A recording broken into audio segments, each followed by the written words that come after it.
রাগি? না তো বাবা, রাগি না। কেন বাবা? একটা দিদি জানতে এসেছিল ওখানে। আচ্ছা, তাহলে কি হতে হবে? আমাকে রাগী হতে হবে? হ্যাঁ, রাগি। কেমন রাগী হতে হবে? অল্প? না, বেশি। না, আমি বেশি হতে পারবো না। না,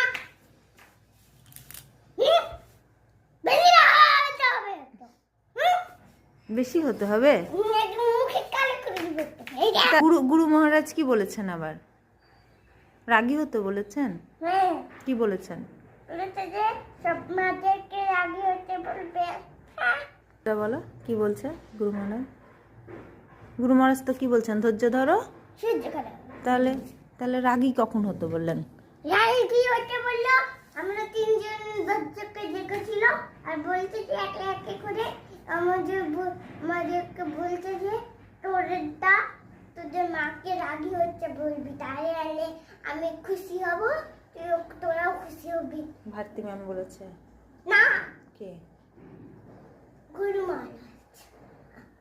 কি অবস্থা! তো কিন্তু গীতায় লেখা আছে রাগ বর্জন করতে হবে। রাগ বর্জন করি না আমি কোনোদিন। তুমি কোনোদিন রাগ বর্জন করো না? না। তাহলে আমাকেও রাগী হতে হবে, তোমাকেও? হ্যাঁ। ও কৃষ্ণ, এবার কি হবে?